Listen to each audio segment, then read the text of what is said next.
Many public hospitals and primary health care facilities fail to provide quality healthcare services.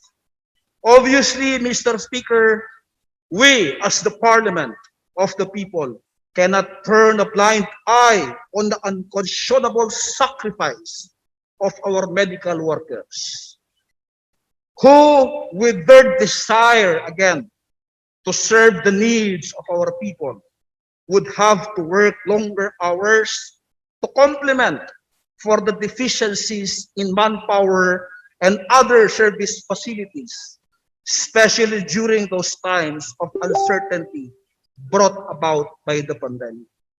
Again, Mr. Speaker, my dear colleagues, our people deserve the best healthcare services. The Bangsamoro deserve to enjoy the gains we have so far provided for them. The Bangsamoro expects a lot from this parliament. All this can only be achieved with a healthcare program coupled with modern medical facilities provided by motivated and highly passionate medical professionals. Today, my dear colleagues, Mr. Speaker, again, with all humility, I am fervently appealing that your support for the immediate passage of this bill. Assalamu alaikum wa rahmatullahi ta'ala wa barakatuh. Thank you, Mr. Speaker. Alaikum assalam wa rahmatullahi wa barakatuh. Majority Leader. Mr. Speaker, I move to refer this particular bill to Committee on Health and Committee on Finance, Budget and Management, Mr. Speaker. PTA, there's a motion that PTA Parliament Bill number 92 be referred to Committee on Health and to the Committee on Finance and Budget. Is there any objection? Hearing none. PTA Bill number 92 is hereby referred to these two committees. Yes, Mr. Speaker, we proceed now. We proceed to Majority, the... have we already adopted? Have we adopted yesterday the schedule? Yes, Mr. Speaker. Mr. Speaker, we proceed to the unfinished business yesterday, Mr. Speaker, on 4 consolidated resolutions. This is on referred to the situation of the Palestinian and Israel conflict. Mr. Speaker, I move to open the period of debate and interpellations. May we call the principal of this particular resolutions to I believe, defend this. Yes. Yes. Majority Leader, we already acted on the consolidation of Yes, this. Mr. Speaker. So We you mean any of the co-authors and the authors may rise to accept any interpellation from the floor? Is that Yes. the Yes, Mr. position Speaker. of the majority Yes, leader? Mr. Speaker. All right. I am actually one of the authors. So, but I see several members who are also co-authors of some of the measures of these 4 resolutions. So we open the period of debate and interpellation on the consolidated 4 resolutions regarding the Palestinian support for the Palestinian. The period of interpellation and debate is hereby open. The good gentleman from Sulu, MP Mawalil, is recognized. So you stand as an interpellator, Your Honor, or as an author? I am not. I'm not one of the opponents, Mr. Speaker. All right. As an interpellator, Mr. Speaker. Can I call for a 1-minute suspension? Session suspended.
Session resumes.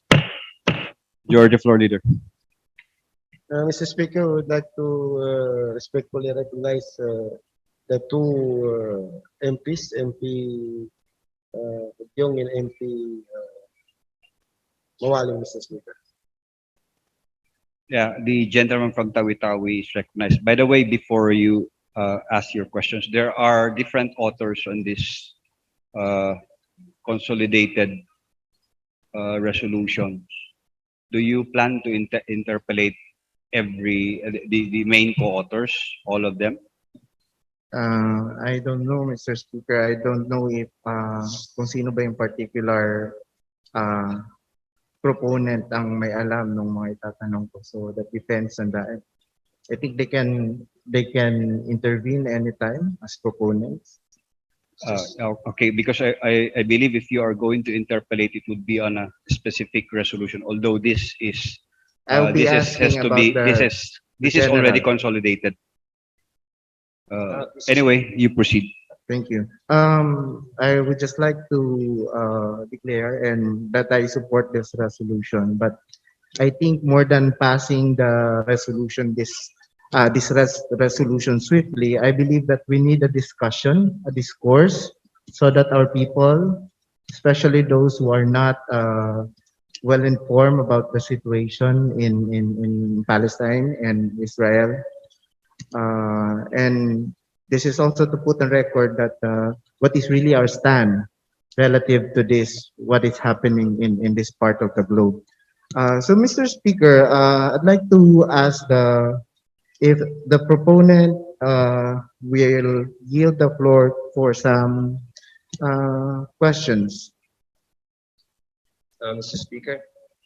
Uh, Yes, thank you, Mr. Speaker. Mr. Speaker, before I respond to that, and of course I would accommodate, certainly it will be an honor to accommodate questions from the floor. But before I do so, Mr. Speaker, I'd just like to put on record that there are 4 resolutions submitted by this Parliament and has been already been consolidated. So for the record, Mr. Speaker, I am one of the authors of proposed resolution number 434 and 433, and I hope I would only be answering questions pertaining to these 2 particular resolutions in order to give justice also to the interpellator and as well as to the Parliament. I And to think the other the authors. gentleman from Tawi-Tawi already recognized.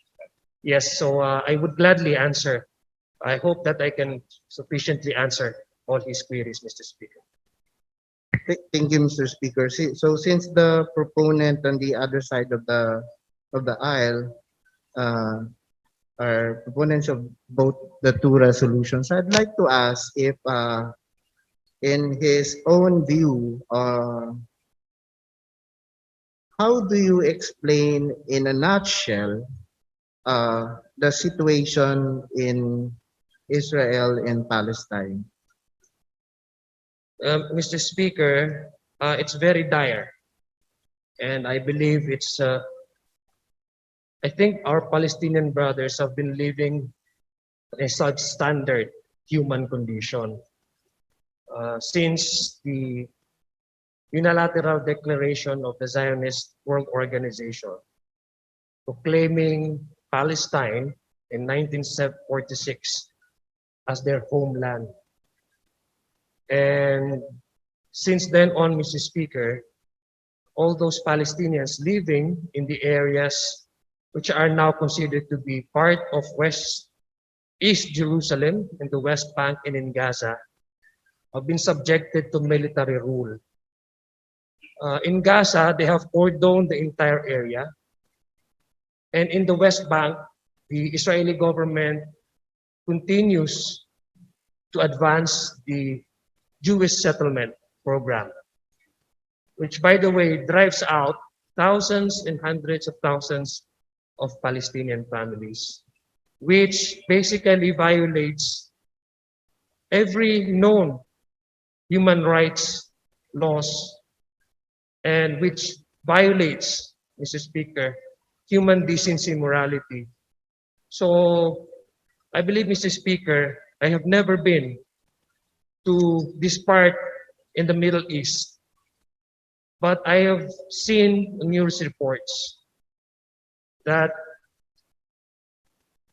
while they engage with intermittent conflicts, the Israeli government engage in intermittent conflicts with Gaza, and I'm talking about military conflict, they continue on pressing and advancing the illegal settlement in the West Bank and in East Jerusalem.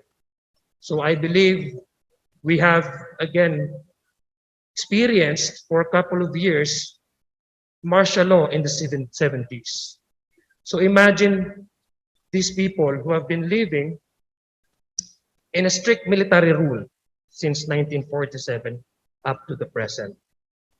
So we cannot even compare the martial law in the 70s and the ones that we've been experiencing by our Palestinian brothers. So in a nutshell, Mr. Speaker, I guess they've been living in a subhuman standard condition under an oppressive regime.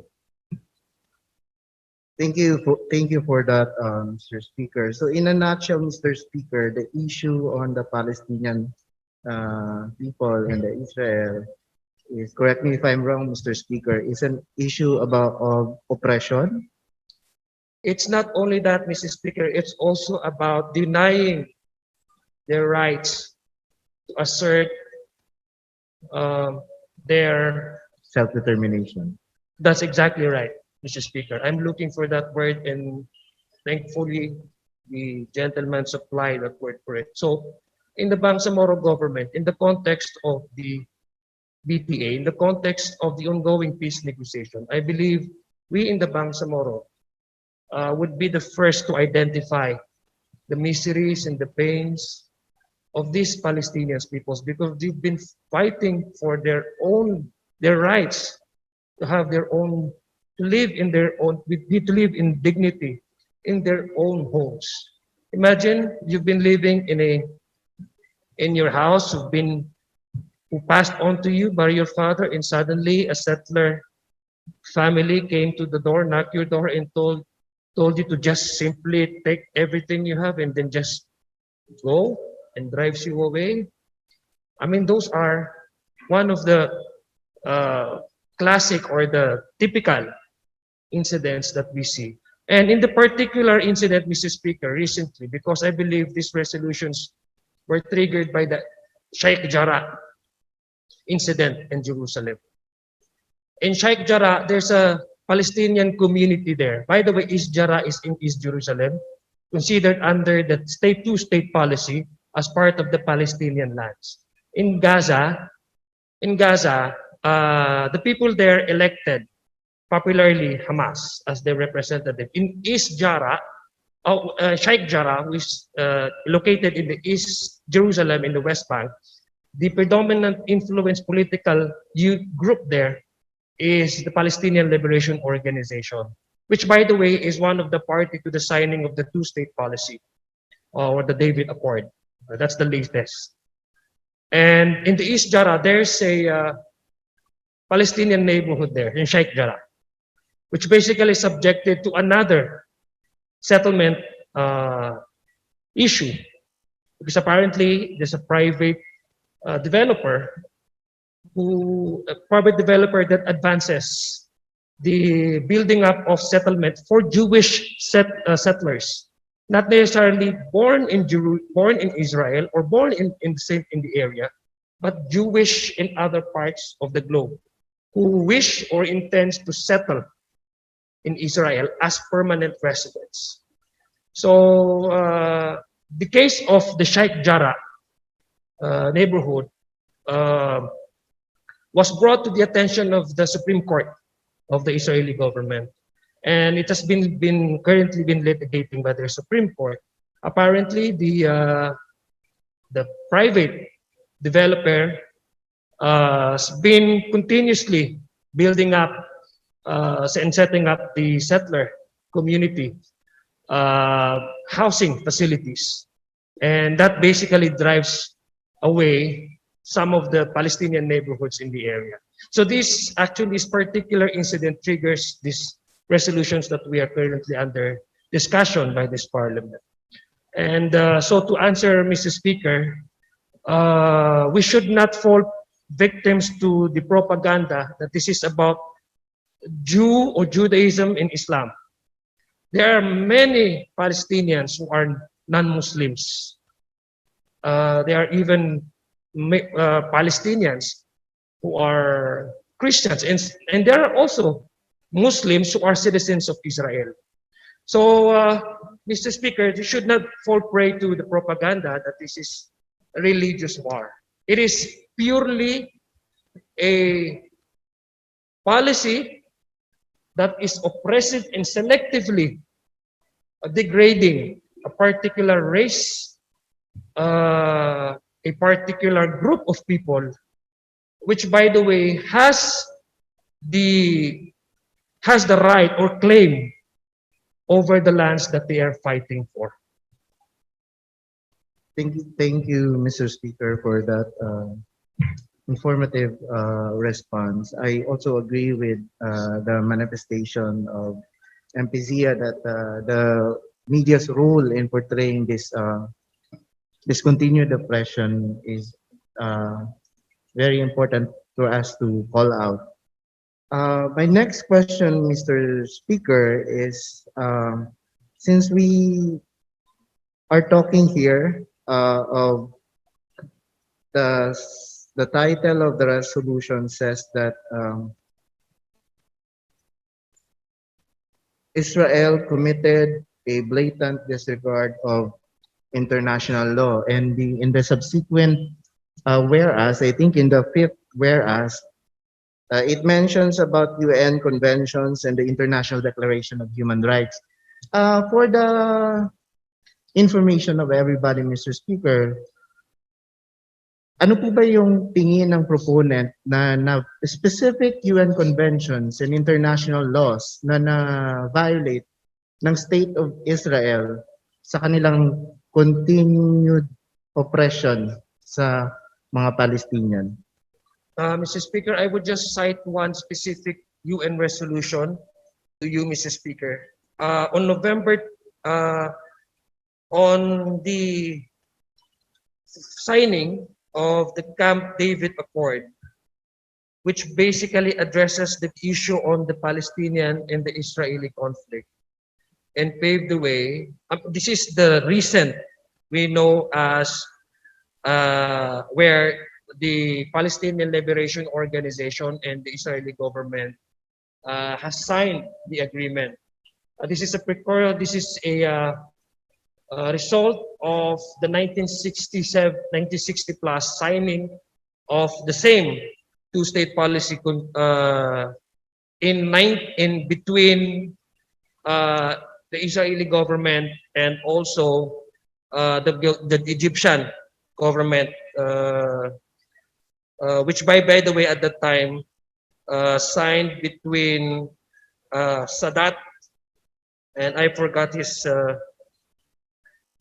counterpart in the Jew. But in November 29, 1947, Mr. Speaker, the United Nations adopted resolution number 181, which gave right to an independent Arab state for the Palestinian and also recognition for the home state for the Israeli people. And so, Mr. Speaker, if the Israeli government continues to support the illegal occupation in the areas declared by the UN resolution as part of the Palestinian state, then that is clear violation of that particular resolution. And this will never be resolved unless the Israeli stops their support to continuously advance the illegal settlement program by the Israeli government, Mr. Speaker. And so to be specific about, and I believe the good gentleman from Sulu asked this representation, to be more specific, I cite to you, Mr. Speaker, resolution number 188 adopted by the United Nations.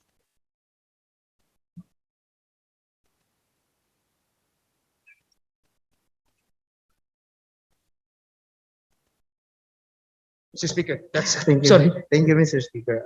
Thank you for that response. I will now proceed to, I know that this is a consolidated resolution. I'll now proceed to resolution 434. I am inclined to know on how do we implement the the resolve clause of this resolution. I think this is a very, if ever we're going to pass this resolution, Mr. Speaker, I think this is the first government policy against Israel in this country. So I'd like to know kung paano po ba natin ini-envision na ma-implement to. Of course, I know that there have been calls on social media, on other platforms to boycott Israeli products. But I think this is my first time that we are putting it into a policy. If I may read the resolve clause, is resolved further that the Bangsamoro Transition Authority shall adopt measures to enjoin the Bangsamoro people to ban or boycott Israeli products in support and in solidarity with the plight of the Palestinians who have been suffering from the genocidal campaign, ethnic cleansing, and human rights abuses committed by the Zionist government and its forces. What do we mean by shall adopt measures? What are the parameters of these measures? Who will implement these measures? Mr. Speaker, may I respond to before I respond to the question of the good gentleman from Sulu, I would like to ask him if he was reading a portion of PR 433 and 434, because those are my resolutions, Mr. Speaker. So I'm just asking if he's reading, Yes, I am quoting reading from that particular resolution. the last resolve clause. Of which resolution, Mr. Speaker? 434, Mr. Speaker. 434. Okay. May I ask, Mr. Speaker, if he's so humble enough to read again that particular resolve clauses, Mr. Speaker, or resolve clause? I will, I Mr. Speaker. beg his indulgence, Mr. Speaker. Yes, Mr. Speaker. Mr. Speaker, resolve further that the Bangsamoro Transition Authority shall adopt measures to enjoin the Bangsamoro people to ban or boycott Israeli products in support and in solidarity with the plight of the Palestinians who have been suffering from the genocidal campaign, ethnic cleansing, and human rights abuses committed by the Zionist government and its force. It's a very long sentence, Mr. Speaker. Yes, Mr. Speaker. Now, again, the good gentleman mentioned about this issue of conflict between Israel and Palestine, triggered by the Sheikh Jarrah incident. I believe, Mr. Speaker, we know that there has been this conflict actually has been going on for 73 years, even prior to the coming in of the internet, the television and the radio. I believe the apartheid system in place against the Palestinian people has already been existing since the creation of this the Israeli as a state. Mr. Speaker, in the previous ARMM, the Regional Legislative Assembly, in fact, adopted a resolution similar to this one. And it is a challenge, therefore, Mr. Speaker, as we experienced this before, it is a challenge to probably implement the sentiment of the Regional Legislative Assembly at the time when we adopted this resolution, boycotting or seeking business establishments in the arm, enjoining them to boycott Israeli products. In the implementation is a challenge, and also it has major impact on the local trading. And I believe that's the main issue Mr. Speaker, that that resolution it's actually weakened in its implementation and enforcement, perhaps because of the compliance of some of the business sector. Now, the difference between then and now is that there seems to be a gradual improvement in terms of connection between and among people because of the internet. And since the onset of the pandemic, a lot of people have been focused and been spending so much time in their computers and their smartphones. And so in terms of literacy, in terms of education and information, I believe we've seen with the floodings of support, not only from this region, but even all over the world. There have been mass protests and mass gatherings and demonstrations in the United States, in Michigan, in the United Kingdom, in London, and many other places, developing countries, showing their support to the Palestinian people. And that is, Mr. Speaker, so that is precisely because of the internet.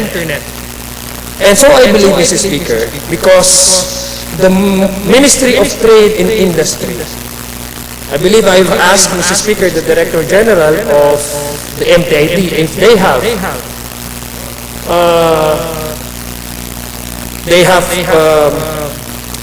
what you call this, business entities who supply products to the arm, and they have in fact have list some of the list, but this is not yet been confirmed.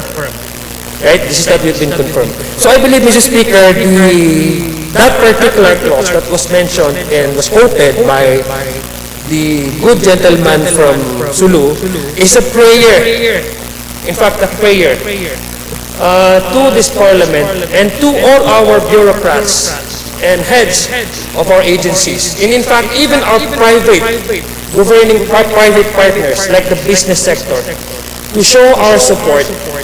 And by implementing it, Mr. Speaker, I believe that there has to be a reason or a probably a meeting of the minds on how to make sure that we do not only send our support to our Palestinian brothers by mere lip service, by mere condemning the atrocities, but to concretely make it possible that in the Bangsamoro Autonomous Regional Government, since we've been fighting for our right to self-determination for more than 400 years, we truly understand the misery and the plight of our Palestinian brothers. And we hope, Mr. Speaker, that this prayer in this particular resolution would be given credence and recognition by this Parliament, particularly the good gentleman on the other side of the aisle, Mr. Speaker. Mr. Speaker, thank you for that response, Mr. Speaker. Mr. Speaker, I would just have to clarify that I am not against this particular praise. But however, there's a difference between calling the Bangsamoro people to boycott Israeli products and other goods that are byproducts of the Israeli people, and adopting measures, mechanism. So, ang gusto ko lang malaman, Mr. Speaker, yeah, I get the point of we will not going to be to do a lip service on this. We will implement it. But how? Now, you mentioned earlier the Ministry of Trade and Industry. So ngayon po ba, klaro, pag Israeli product sila, outrightly, hindi na siya qualified sa mga biddings and procurements. Yun ang gusto kong maklaro, Mr. Speaker, because this is, for me, is a policy issue. Yes. This is a policy issue. Wala po akong problema if this is just a call for the Bangsamoro people to boycott. But since we are talking here that the BTA, shall adopt measures. So what are those measures, Mr. Speaker? But Miss- para yeah, po may I respond to masupport, that? Yeah, may I masuportahan. respond to that? Then before I ask my good friend here, Mr. Speaker, I would cut you off if It's it's okay, okay. so I can answer your question directly. This is a resolution, Mr. Speaker. It's not a bill. So if the good gentleman asks this representation as to what particular measures do we introduce in making sure that the prayer in the last resolve clause of this resolution would be enforceable or is enforceable and in fact can be implemented. He cited many other avenues to make sure that Israeli products will not come into the region. I believe, Mr. Speaker, the attempt of this resolution is merely to express and to signify to the Bangsamoro government as a matter of policy. Now, in terms of implementation, Mr. Speaker, we leave it, Mr. Speaker, to the ministry to the in charge, to the concerned ministries as to how do we go about in giving credence or giving life to this particular prayer in the resolving clause, Mr. Speaker. And I do agree with I think him. one way of implementing that is banning overseas employment in Israel, That could be possible, Mr. Speaker. banning the acceptance of investments of Israeli money here in the Bangsamoro. That's one way. But I think that has to be debated Yes, extensively. Mr. Speaker, as a proponent of this measure, I was hoping, or I am hoping at this point in time, that we can go extra mile in trying to express. Now, this is a resolution, and this still is will be subjected to the approval and adoption of the Parliament. I believe, Mr. Speaker, my first choice of word is to enjoin business establishment in the BARM to probably not really but to choose other products instead of buying from products coming from Israeli government. Let me just allow me, Now, Mr. may I Speaker, to share ask to you personal. with due respect, may I ask the interpellator to wind up his interpellation of MP Zia? There is still a co-author there who might want to answer some questions that were already propounded by MP Mawalil. Mr. Speaker, may I continue? Yeah. I would just like to give you an example because I agree with him. This is, in fact, we already adopted during the previous arm a policy to boycott. It was not enforced. Many of the businesses plan establishment because it really affects the local trading on in the ground. And so, yun nga, the question yung enforceability niya. But let's just give me an example, Mr. Speaker, a personal example, because I believe it is the choice of business owners. Diba? We cannot enforce naman. And I believe the speaker also suggested that maybe there are other ways. Maybe we can ban sending OFWs from the arm to Israel as a way of expressing our support to the Palestinian fight. Now, I will just give you an example why it depends on individual also.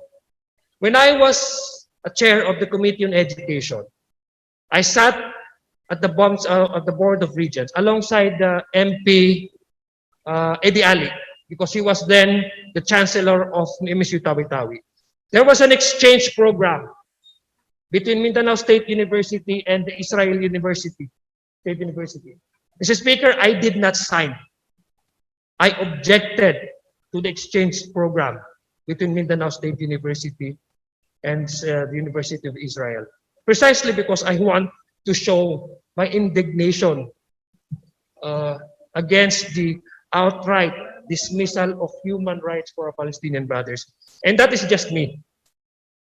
So I believe we may not be able to boycott, but this is part of the continuing narrative and the continuing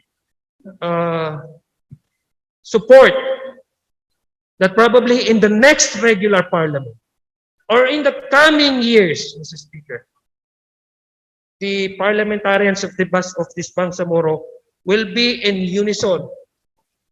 And probably I hope that I will still be alive at that day. Will be in unison in really declaring that the BARM is with the Palestinian people.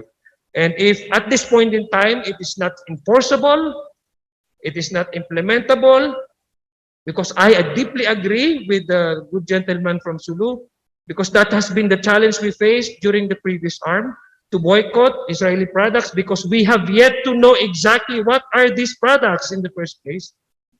Then I am, Mr. Speaker, amenable to any of the amendments that the Parliament would like to introduce. But I hope that I would bring up to open the issue on possible boycotting of Israeli products, Mr. Speaker. Thank you. Mr. Speaker, let me clarify again. I do not have the intention to amend this I portion. agree. He has no intention. In I fact, agree. Mr. Speaker, I support this certain provision. Because kung lalabas din naman tayo ng ganitong statement, we should come up strong. So, ang point ko lang dito, this will be read. Ganun pa rin naman yung pagbasa niya that we are boycotting. So, if I understand that this is just a resolution, but for me, it's a policy. So, ibig sabihin, Mr. Speaker, kahit na resolution ito, pagdating na come 2-3 months from now, tatanungin ko yung mga ministers. Hey, we have a resolution. Ano yung ginawa nyo sa resolution na to? Nag-comply ba kayo? So, yun ang gusto ko yung klaro, Mr. Speaker. This is a policy statement. So, yun ang yung kung if ever we're going to ban yung mga products na to, Israeli products, then let's have a mechanism to Mr. integrate. Speaker, yes, precisely because the reason why I submitted a simple resolution, it's because I do not want to own mastery of the issue. Because number one, I am not an economist. Number two, I do not even know the products of the Israel. What I know is that we need to at least be inspired with what the Republic of Ireland did. What the Republic of Ireland did just recently, they have already declared a boycott on Palestinian products. Yes, all. In Maldives, Mr. Speaker, Republic of Maldives. Maldives is known to be a tourist spot all over the world. Israeli products, not Palestinian Yes, products. I'm sorry, I stand corrected. In Maldives, they have already make it as their official policy to cut their ties entirely with the Israeli government. These are countries that did so many that are known, are not necessarily known to be Muslim countries, because they are secular countries as many of the rest of the other countries in the world. And that's what they did. And precisely because, again, let me go back to my earlier statement. The reason why I try to introduce a resolution instead of a bill, because number one, I do not claim to be an economist. I do not really know the impact on the ground if we are to adopt this resolution in toto. Number two, I do not know how it would affect our diplomatic relations, because we are still under the Republic of the Philippines, and I do not know how this would impact on the diplomatic ties or diplomatic relations between our government, the government of the Philippines, and that of the Israeli government. Because I believe we have a strong and very friendly alliance since time immemorial. And so I did not choose to file a bill. Instead, just a prayer that perhaps if this parliament would agree with me, then we can set a sentiment or a policy for the other bureaus in the BARM to have their own ways of implementing it. Now, I believe, Mr. Speaker, I agree that this can be a policy, but again, some of the ways to introduce policies do not necessarily mean that you have to specifically cite how the means or the mechanism of how to go about it. We can actually ask MTIT, if possible, that they would start, if this will be adopted, also given that this is adopted, to start coming up with how to implement the prayer of this resolution, which is to boycott. No, number one, IRR. They can do an IRR. They can do a study. They can get but I believe this is really already far-fetched and too ambitious. But again, I'm just trying to appeal, and I am not actually confident that this particular provision, section, or clause in this resolution would be adopted. In fact, I am expecting this. I am expecting that there will be an interpellation. But I'm just trying to open up the discussion so that people who are watching us right now Next question, will Mr. know MP the Last Macaulay. question, Mr. sentiments of this Speaker. parliament. Mr. Speaker. Last questions and last statement, perhaps. Yeah, I support this particular provision in the resolution, and I believe that we have the power to direct the MTIT to list down all the Israeli products for the information of our fellow Bangsamoro. At the end of the day, Mr. Speaker, if we pass this resolution, we'll be sending a message not just to the rest of the country, but to the rest of the world, that the BARM, which has a population of 5 million people, is banning all goods from Israel. So that's all, Mr. Speaker. Thank you, Mr. Speaker. 1 minute suspension.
Majority Floor Leader. Yes, Mr. Speaker, after consulting with other members of the parliament, we agreed that uh, I move to reconsider the treatment of consolidation as well as simple resolution on PR number 432, 433, and 434. And I further move to refer this to the Committee on Rules for further discussion. There is a move to refer proposed resolution 432, 433, and 434 to the Committee on Rules. It's been seconded. Is there any objection? Yeah, three resolutions. The same is hereby referred to the Committee on Rules. Majority Floor Leader. Mr. Speaker, I move to suspend the. Now, can we still, before we close the period of Yeah, interpellation, I move to close. The may we recognize first the other author, Yes, Mr. MP Speaker. Attorney Tago. On the Zoom, Mr. Speaker, MP Kandao, I would like also to be recognized. MP Tago. MP MP Tago. Tanco and MP Joe Lorena, Mr. Speaker.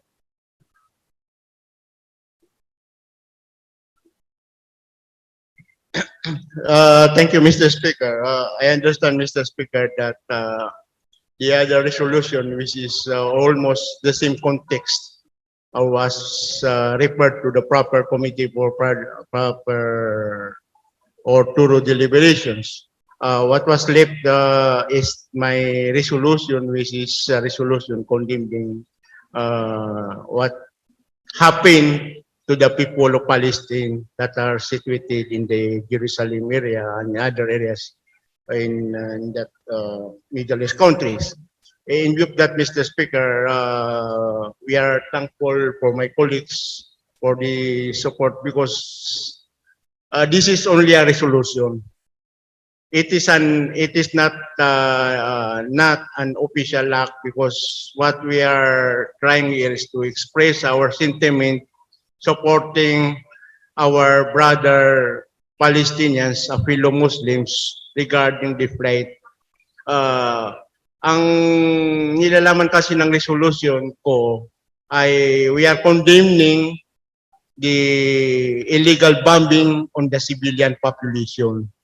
Walang problema doon kung nagigira between combatants. But apektado yung mga civilian population, especially women and children.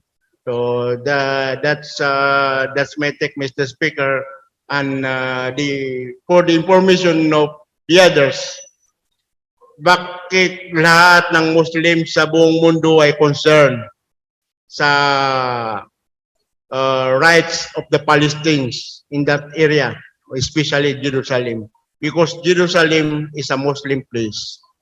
Even during the time of Rashidun Caliphate, dumating siya sa Lahudi na Yubi, ang unang-unang action nila, pasukin ng Jerusalem. That was the time nung una hawak ng Christians, nung pangalawak ng mga Jew. So, iyon lang masabi ko. This is very important for us because that one of the holy mosque that we respect yung tatlong mosque kasi. Pangatlo, yung isa doon ay nasa Jerusalem, which is the Masjid al-Aqsa. That's why malaki ang significance sa mga Muslims. So thank you very much for the support, Mr. Speaker. Yun lang. Maraming salamat. Majority Floor Leader. Yes, MP Baymaleha Kandao, Mr. Speaker, would like to be recognized at the Zoom. Will she be interpolating? Yes. No. Just an expression of support and some additional information that I would like to share with the members of the parliament and all those who are listening or watching us right now. Would that be okay?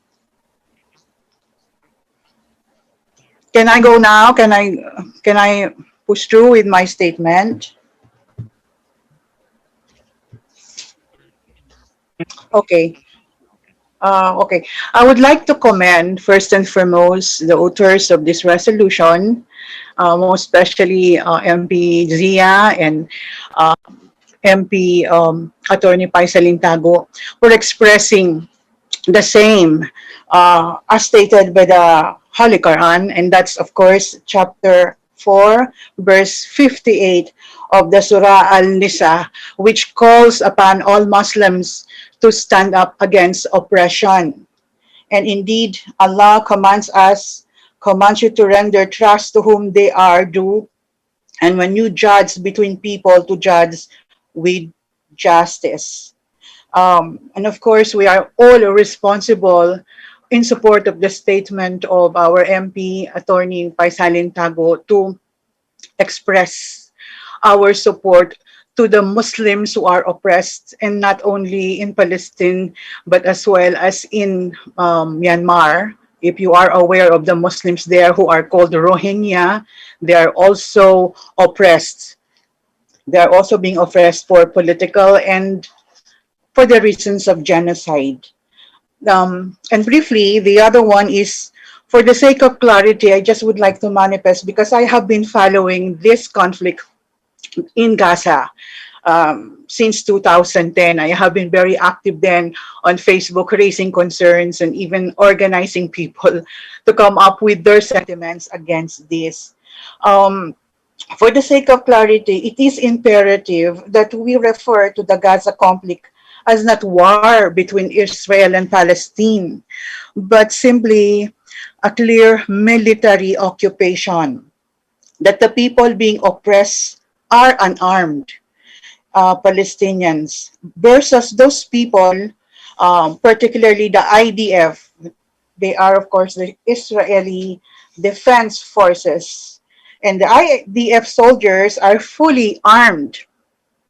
They have the full armaments of their Navy, of the Air Force, and even of their ground forces, in contrast to the Palestinians, the innocent Palestinians who have to show their protest and indignation using stones. So, paano mo masasabi na naglalaban ang dalawang bansa na yon? Or how can you say that the IDF are at war with the Palestinian people when they're not even armed?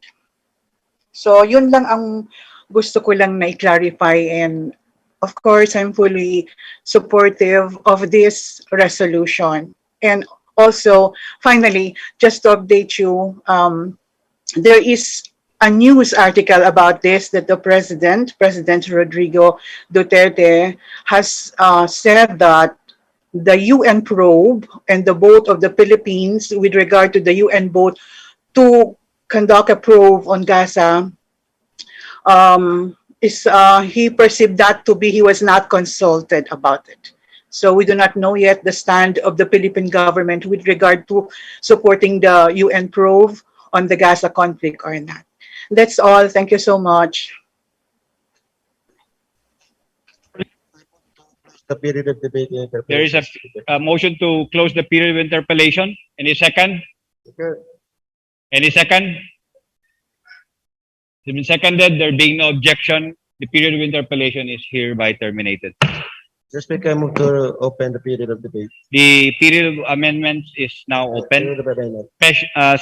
Session suspended for 1 minute to give way to MP Zia Alonto to preside.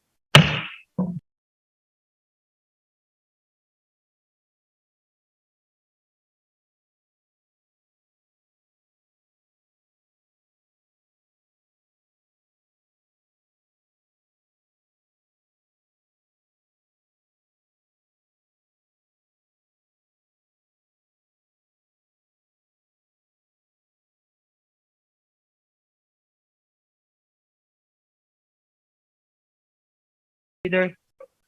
Yes, Mr. Speaker, I move to open the period of the amendment. And it's already open, Mr. Speaker. I further move to close the period of amendments. Is there any objections? The motion was seconded. The period of amendment is hereby closed. Mr. Speaker, I move to adopt and approve proposed resolution for 3-1, Mr. Speaker. Only one resolution? Yes, Yes, only one resolution. Yes, for the record. yes, Only Mr. one. Speaker. So there's a motion to adopt proposed resolution number For 3-1. 431. Any objection to that motion? Hearing none, PR 431 is hereby adopted. What's the pleasure of the good gentleman from Buluan? He suddenly raised his hand. Yes, you recognize, Your Honor. Yes, Mr. Speaker, I do not know if the proper term for this is addendum, but I was raising my hand. I would just like to clarify from the principal author of this measure and also for the information of all the members of this chamber. Having this kind of resolution, Mr. Speaker, I would like to know from the good principal author as well as this chamber kung kanino po ba natin i-furnish ang kopya ng resolution na ito. Are we going to furnish this with the, are we going to furnish the Embassy of Israel and the other Islamic embassies that are in the country, Mr. Speaker, for them to be aware that the Bangsamoro government is doing this kind of measure in support to the plight of the Palestinian brothers, Mr. Speaker. Thank you. Yes, Your Honor, we have a similar case in the previous arm, and that resolution that we adopted, we sent that to the embassy, Israeli embassy. So that is the reply, Mr. Speaker. So unless, of course, other members would want to furnish a copy to with whoever, to any government, they may do so, Mr. Speaker. But this resolution may properly be directed or addressed to the Israeli government, or Israeli embassy rather. Yes, Mr. Speaker, we proceed to the next proposed resolution, Mr. Speaker, the consolidated proposed resolution 438 and 442. Mr. Speaker, this is a simple resolution and expression of sentiments, Mr. Speaker. PR, how many resolutions, Your Honor? Consolidated two resolution, Mr. Speaker. Okay. So we have two consolidated resolutions, PR 438 and 442 and 447. Three resolutions. Yes, Mr. Speaker, this is a simple resolution, Mr. Speaker. All right. We can approve this, Mr. Speaker, because it's only Condolences. Yes, Mr. Blessing Speaker. condolences. I move to open the period of debate and interpretation, Mr. Speaker. So the period of debate and interpellation on these three consolidated resolutions is hereby open.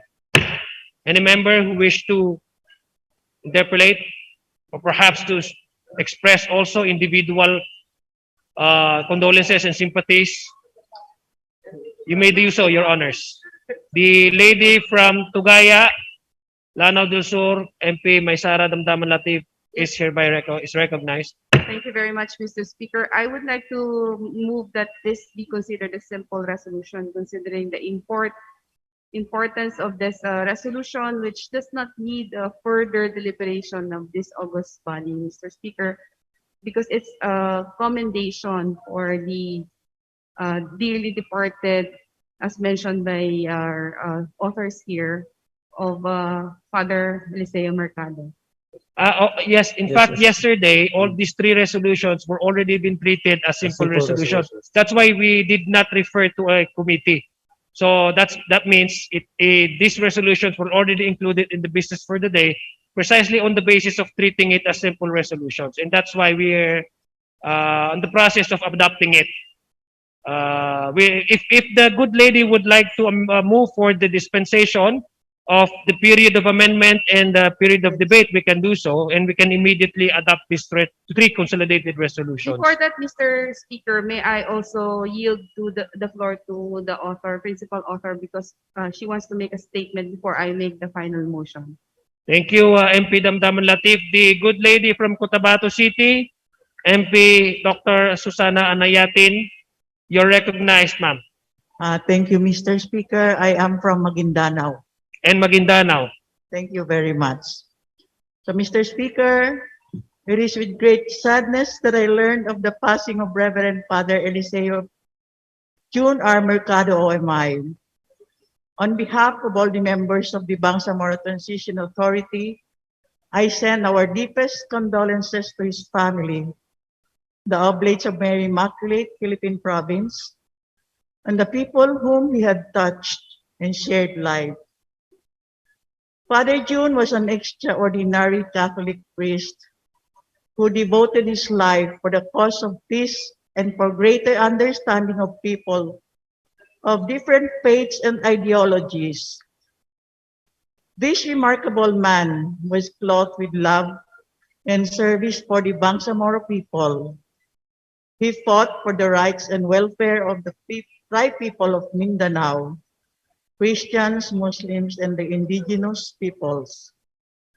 Father Jun was also recognized champion for defending the Bangsamoro cause and one of the giant icons who have greatly contributed for over many decades for furthering the ideals and objectives of the peace process in Mindanao. His steadfast dedication, passion, universal love, service, and commitment to the peace process for Bangsamoro people will be perpetually remembered. Hence, may I manifest, Mr. Chair, that we dispense with the interpellation and debate for this simple resolution. Mr. Speaker. Thank you very much for that speech, Madam MP. Now, before I redirect your motion, Mr. Speaker, to the Majority Leader, I would like to express also my sympathies to the family and to the OMI family and to the IAG on the sudden departure or passing of Father Jun Mercado on record. Majority Leader, Yes, Mr. Speaker, may we respectfully recognize first MP Rasmik Bok to be followed by MP Joe Lorena, Mr. Speaker. so before we act on the motion or the appeal of the principal author, MP Salvador Anayatin, we would allow others who may want to express also their individual condolences and expression of sympathies. MP. I yield, Mr. Speaker. Thank you very much, Your Honor. The gentleman from Cotabato City in Limbabayao, MP Rasul Mitmag Jr. is recognized. Mr. Speaker, with all due respect, I would like to request or move that we recognize the resolution in their separate capacities or individual capacities, because if we can flash the titles on the screen, one resolution is recognizing and commending, and the other resolution is providing sympathies and condolences. So you have So maybe we can pass this separately, and maybe most of us can also be co-authors, or if the authors would allow, so that there will be two resolutions from this BTA body that will be sent to the OMI in recognition and in sympathy of Father Jude. we can do so, Mr. MP Rasul Mitmag, with the proper motion before the floor. So if on the basis of a different subject matter, although although similar person, referring to one person, but it has two different subject matter, the resolution should be treated separately and Yes, be adopted Mr. Speaker. separately. I agree with that. So can you file a motion for the reconsideration of the treatment of this consolidated resolution, Madam Majority Leader? Yes, Mr. Speaker, I move to reconsider the motion for consideration that was approved yesterday, and to treat this two resolutions separately and be approved separately.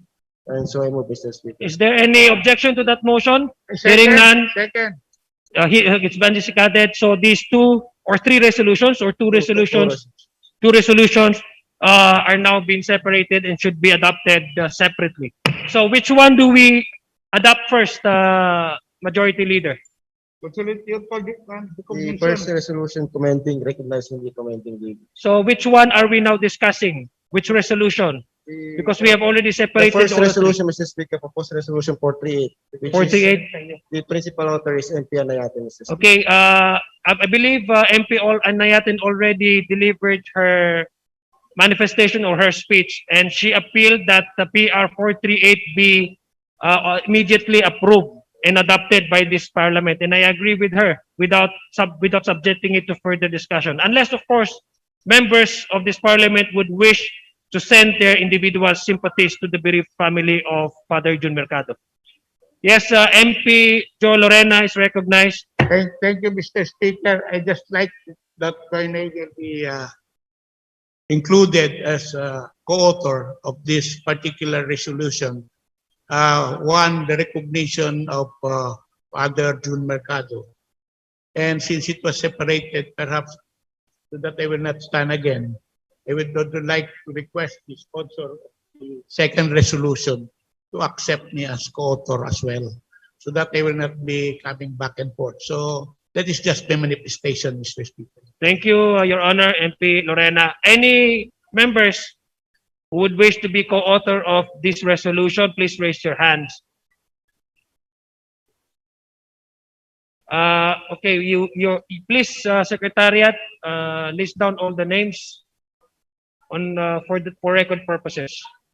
So, Majority Leader, should we dispense? Yes, Mr. Speaker, I move to dispense the period of amendment. Dispense the period of debate and interpellation and the period of amendment. Mr. Oh no, the amendment.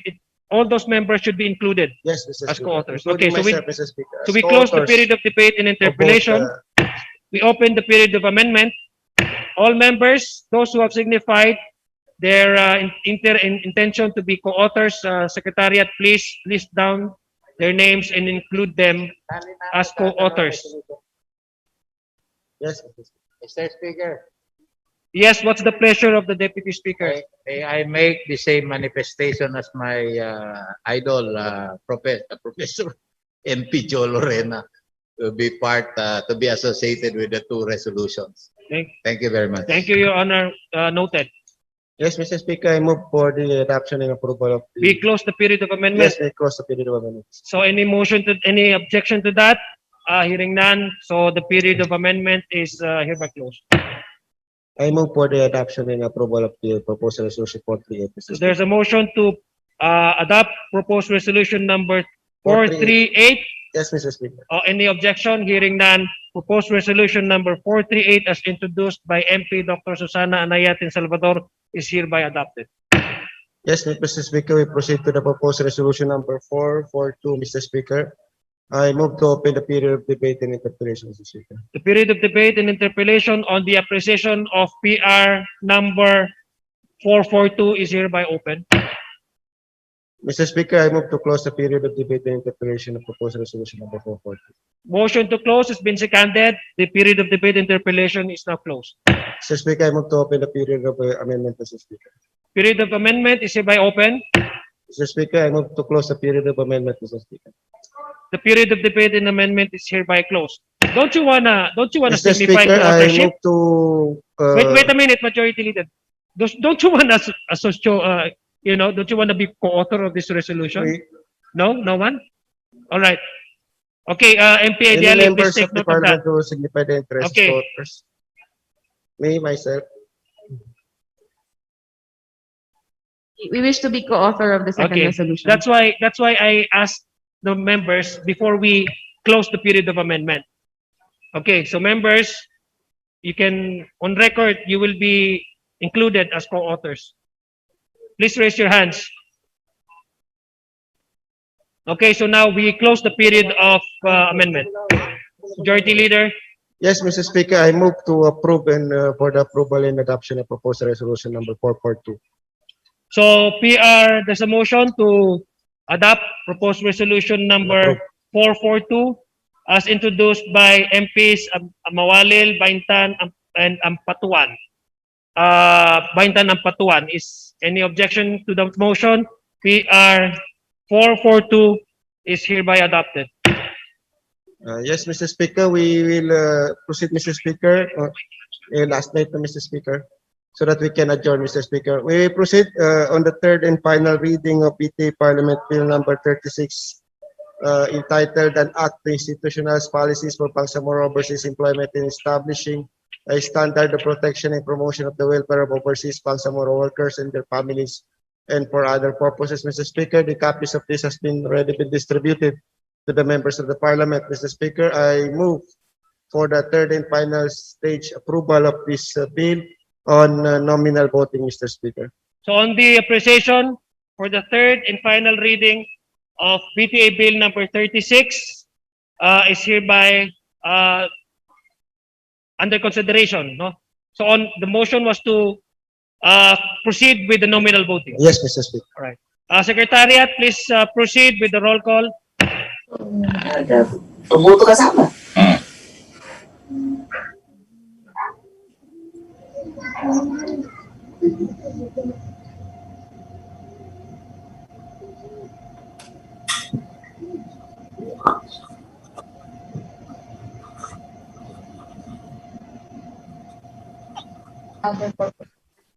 Members who would not cast either affirmative or negative abstention, you have 2 minutes to explain your vote if you do so, if you wish so.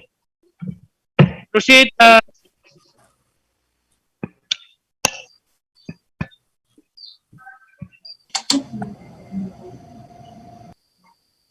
Mic test 1, 2, 3.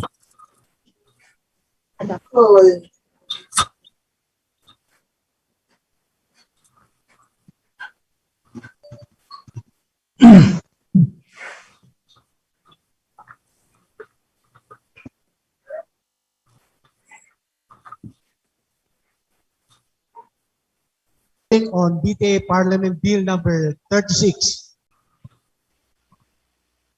Abbas Ahmad.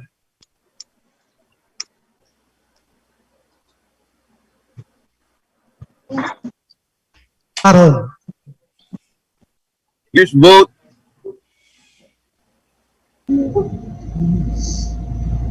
Abbas Zulkarnain. I vote yes. Abbas Basil Sarif.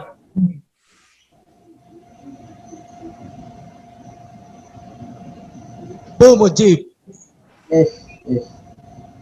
Vote yes. Yung Jawar Rahman Alonto. Yes. Ahang Abdullah.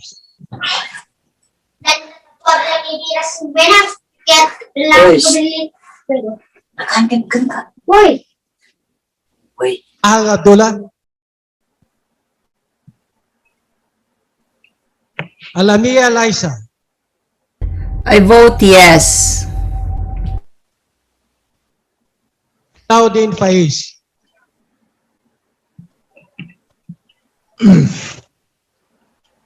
Ali Ibrahim. Ali Ibrahim. Ali Lanang Jr.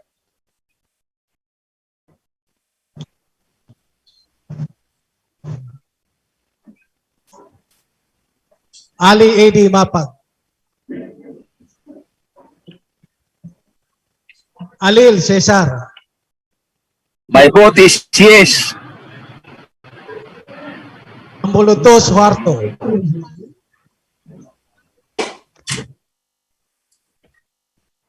Ampatuan Baintan. Yes.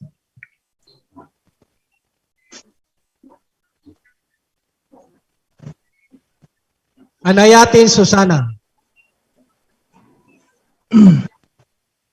Asmawil Muslima. Balindong Ali Pangalian.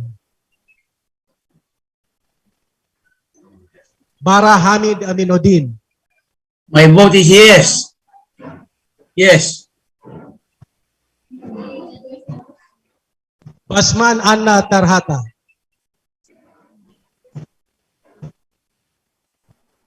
Bato Muhammad Jainuddin.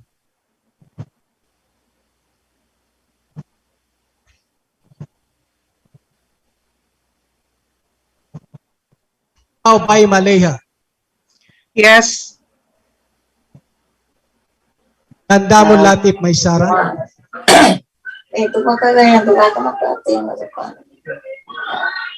Kiamla Musa. Sorry, wait. Mr. Speaker. Yes, Yes, I'd like to avail of my 2 minutes. the JD has 2 minutes. Yes, Mr. Speaker, I'd like to vote yes. Nakalimutan tayo. Chat na lang ako, no? As the Committee on Labor and Employment for pushing with this legislation, which is vital for the protection of the rights and welfares of our Bangsamoro overseas workers, especially the women, and also the children who are being victimized daily by some of the illegal recruiters and unscrupulous individuals. By this time, we have a very good law that can protect their rights and interests. Thank you very much, Mr. Speaker. I vote yes.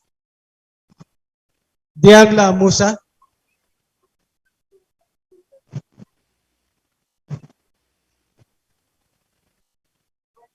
Dipatuan Saprula.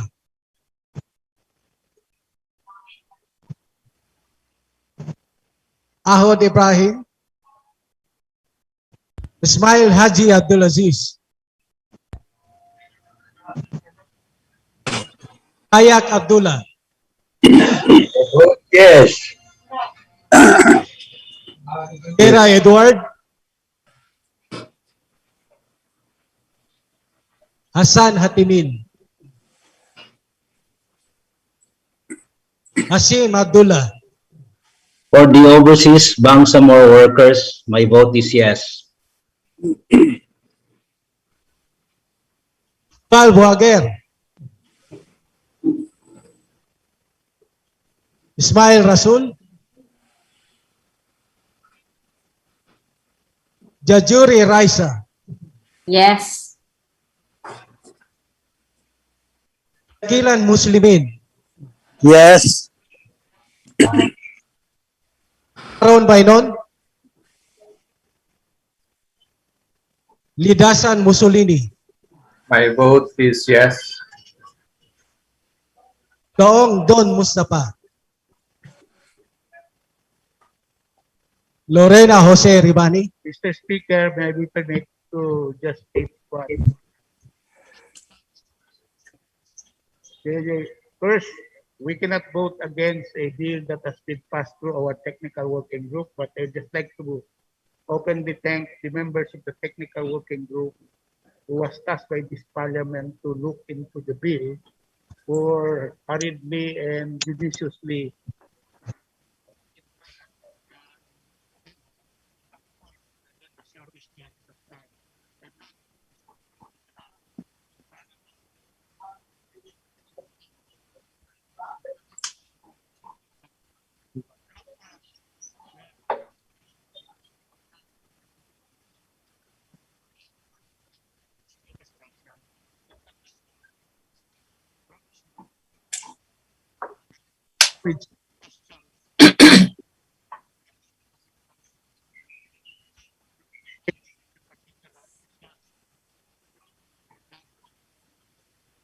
Ako Abdurauf.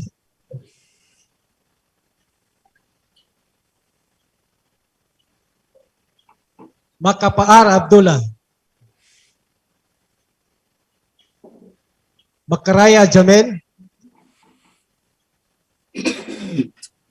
Makasalong Marjani.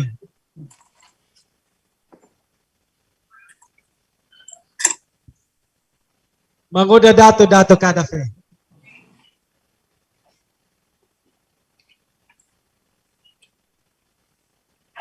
Mantawil Malik. Yes, boss.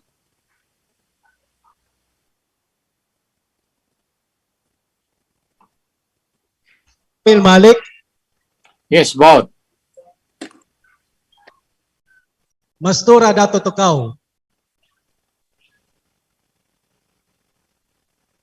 Mastura City Sahara.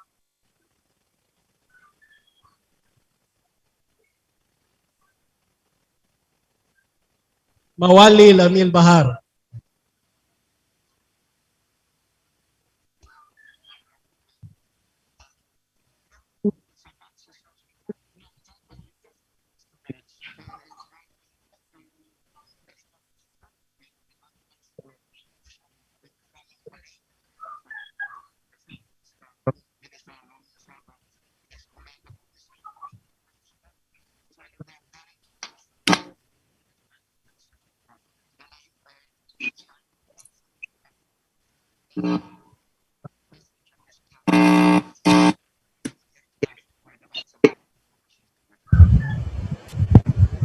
Itimbang Dato Mid Pantaw. Mitmog Rasul. Tahid Abdul Muhmin. Yes, my vote yes. Yos Hussein.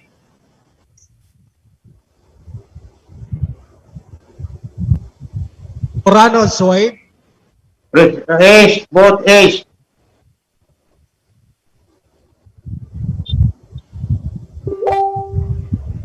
Yes, Asa yes. Mubayda.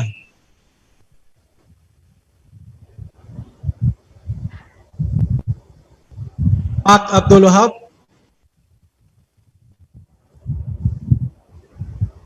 Tama Nabila Margarita, I vote yes. Ramos Jamila,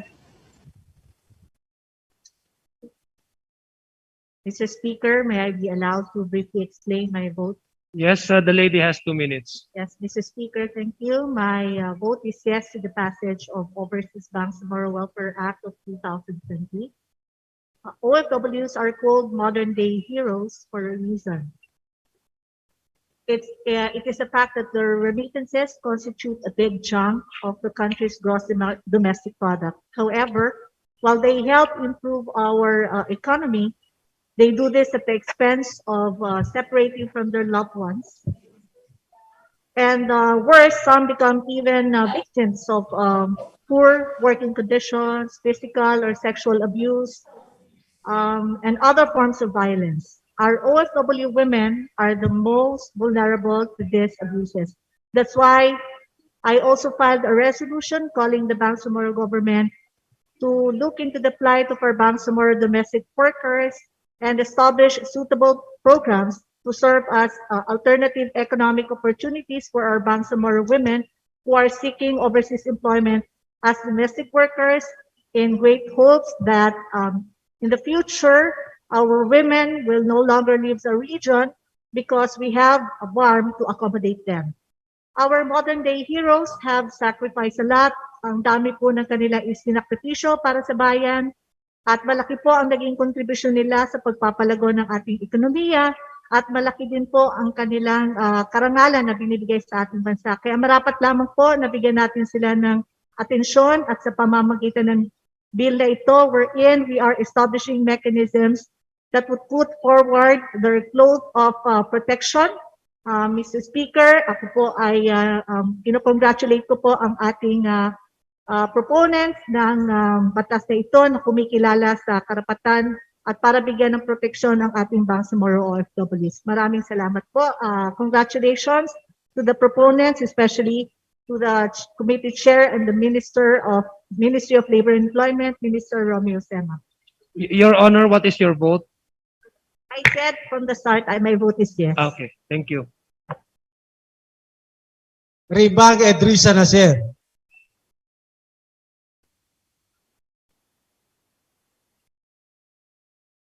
Sakar Modayaw,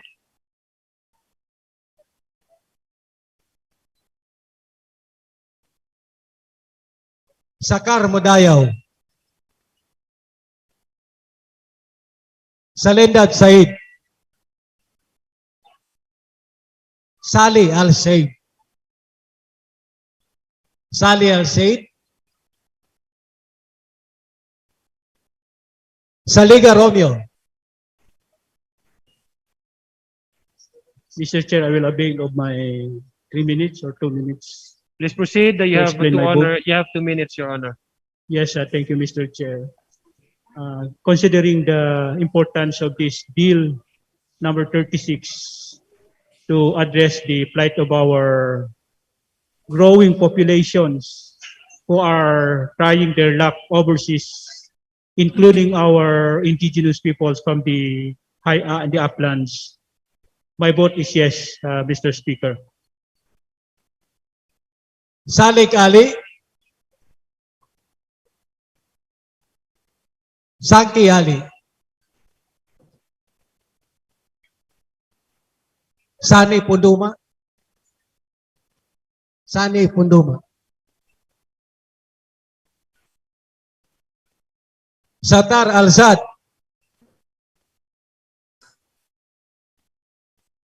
Sema Omar Yasser. Mr. Speaker, Yes. a few seconds to express my support to this bill. The gentleman has 2 minutes. We can recall that I presided in most of the consideration of this bill, and I have compelled the author to make sure that this bill, this proposed law, will be an epitome of our exercise of the right to self-determination, at the same time balancing it with the 1987 Constitution of course, and other jurisdictional issues that this bill has faced. And I commend him for coming out with a good version of this law. And I commend each and every one of us. I congratulate each and every one of us for exercising their right to self-determination on this bill. Thank you, Mr. Speaker. Seva Romeo,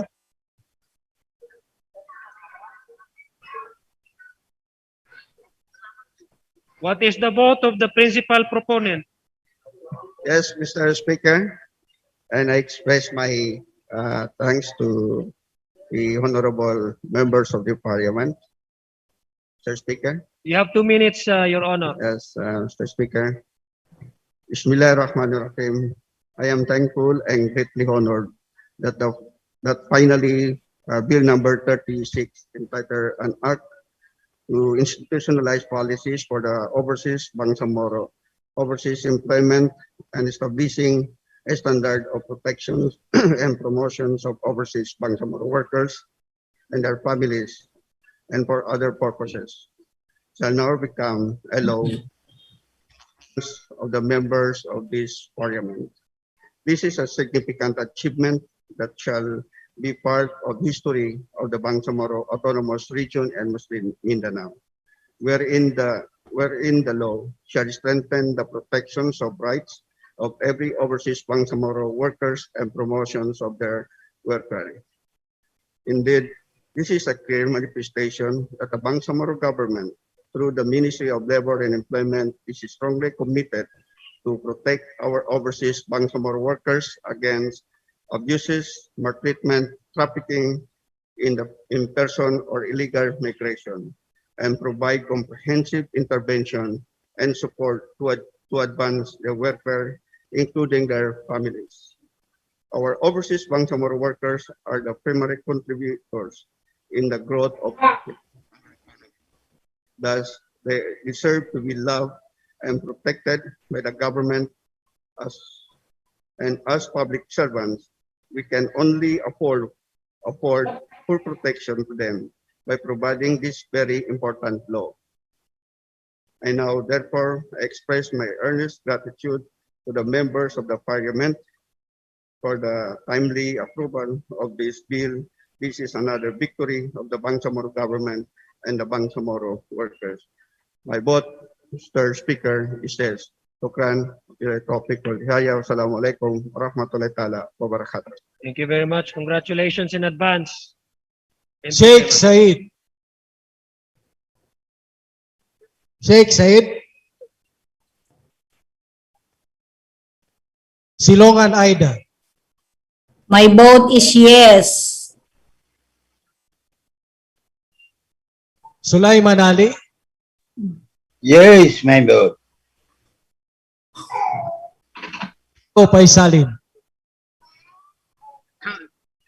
And I have been of the 5 minutes rule Maybe you in need more explaining than my votes. maybe you need more than that. Only 5 seconds, Mr. Speaker. Okay, the gentleman has 2 minutes. Thank you very much, Mr. Speaker. As part of the technical working group that reconcile some of the responsible provisions in the proposed bill, this is really, Mr. Speaker, I will vote yes. Thank you very much. Assalamualaikum warahmatullahi wabarakatuh. Alaikum assalam. Tan Nabil. Mr. Speaker, may I be allowed a few minutes? Yeah, the deputy speaker has 2 minutes. Thank you, Mr. Speaker. I think this is a very good example of a private bill being passed into law. I think he had scored twice already, this Minister Romeo Sema. And I must congratulate him for his tirelessness and the able support of the handsome gentlemen who comprise it and beautiful MPs, women who sacrifice to reconcile these seemingly conflicting or inappropriate proposed provisions. So now we have a bill that will now be transformed into law So it's not only the cabinet bill that can be passed. Even if it's a private bill, it can be given time to be discussed, deliberated, and passed by this parliament. And with more reason that the priority codes, especially the electoral code and parliamentary districting, be also filed or be passed also by this parliament. Whether or not we will have an election or an extension, we should be ready to do that to prove to all and sundry that these are people of competence. Thank you very much. I vote yes.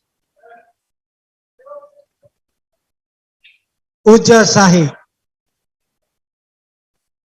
Uja Sahi. Ulama Melanio.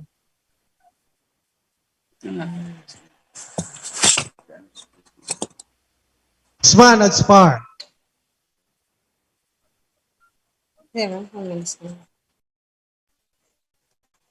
Yakob Muhammad.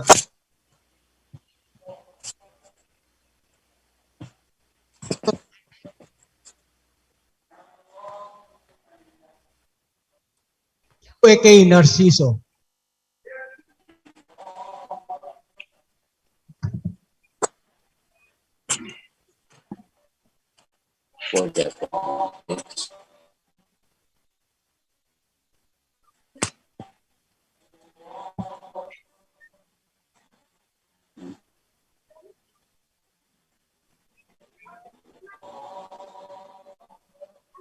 What's the result of the voting, Secretariat?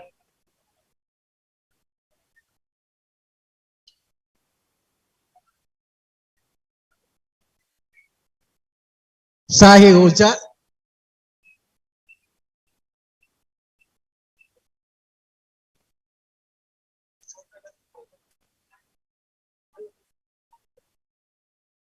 Sir MP Sahi Uja, pwede po i-chat na lang po ang vote po ninyo. Hindi po marinig.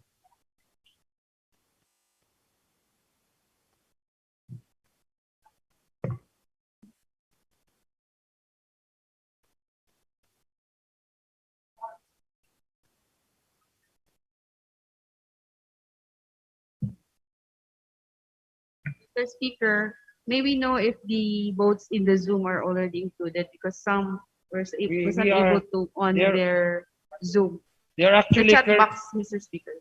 they are currently tallying the votes, adding the votes from online and the votes from the floor.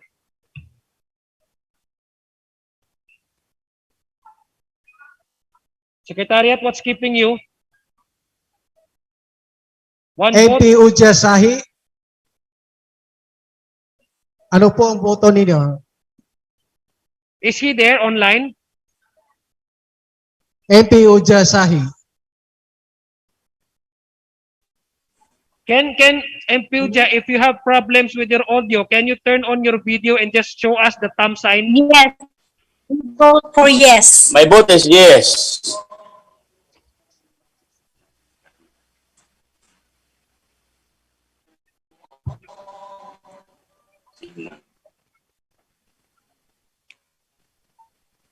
Vote is yes.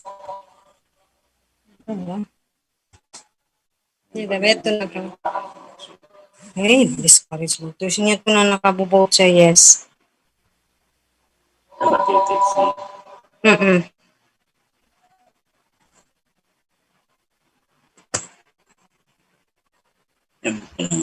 Ito. What is your vote, Empesahe? I vote yes. Ito na. What is your vote, Empesahe?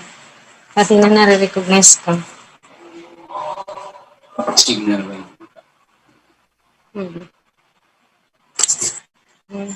Tama.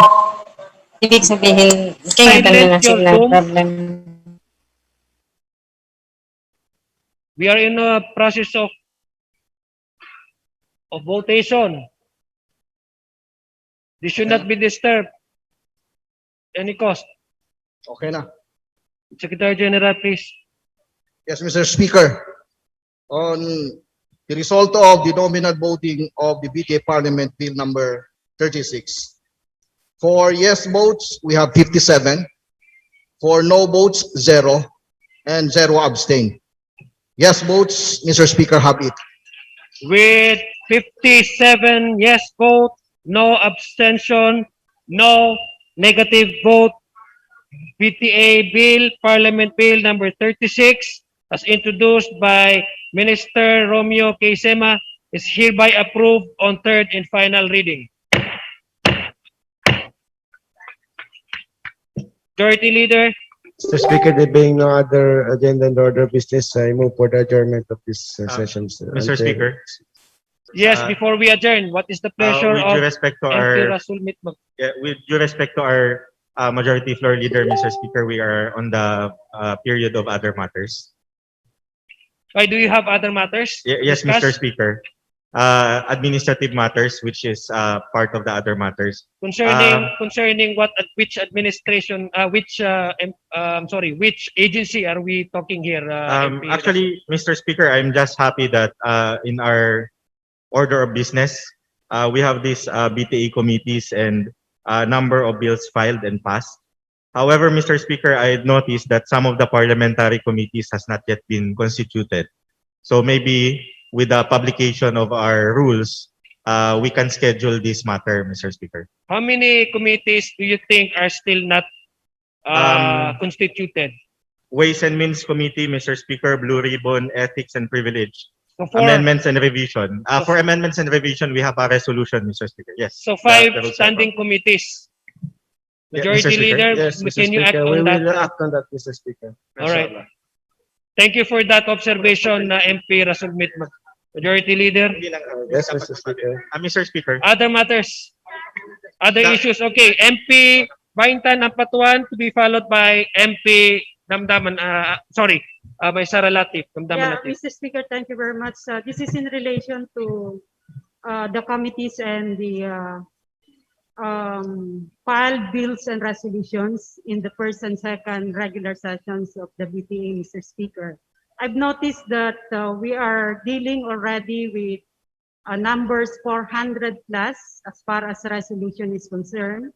And on bills, we are already dealing on nearing 100 numbers, Mr. Speaker. However, Mr. Speaker, to try to look at the filed bills and resolutions during the first and second regular sessions, there are so many pending bills and resolutions, either at the committee level or even not filed, it's filed but not calendared, Mr. Speaker. I'm worried because this could be part of our accomplishments, Mr. Speaker.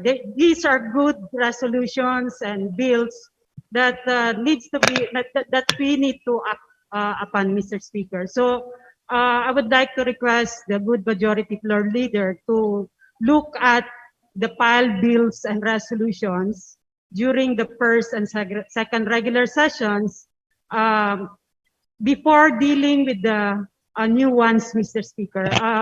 That is, I think we should give due courtesy to those who have exerted efforts in coming up with these resolutions and bills, Mr. Speaker. And for the committees that have not acted upon any of the resolutions that were referred to them, I think it's high time for the committees to do its share in this parliament, Mr. Speaker. Well noted. Please take note of that. I'm sure the majority leader would improve on that aspect. Yes. Yes, Mr. Speaker, just a short manifestation. We'd like to request a hardbound copy of our rules, considering that this is a first, rules that we were able to publish.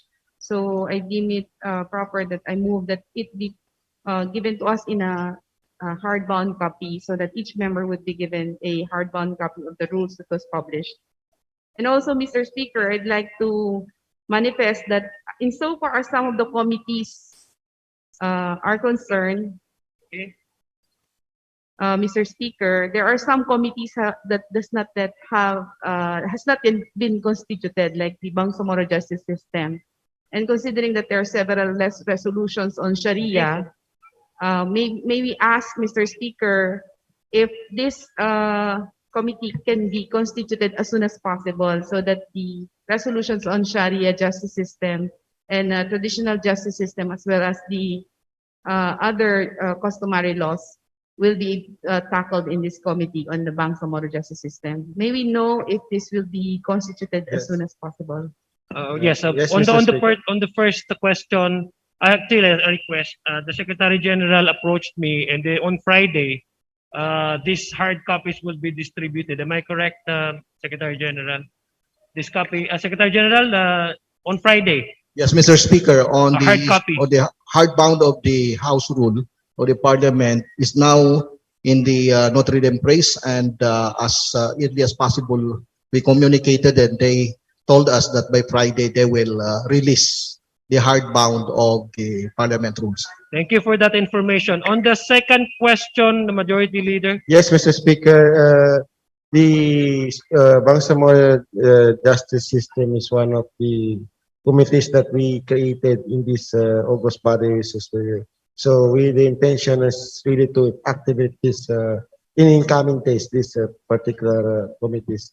And rest assured, my fellow MPs, that all committees will be activated as soon as possible, Mr. Speaker.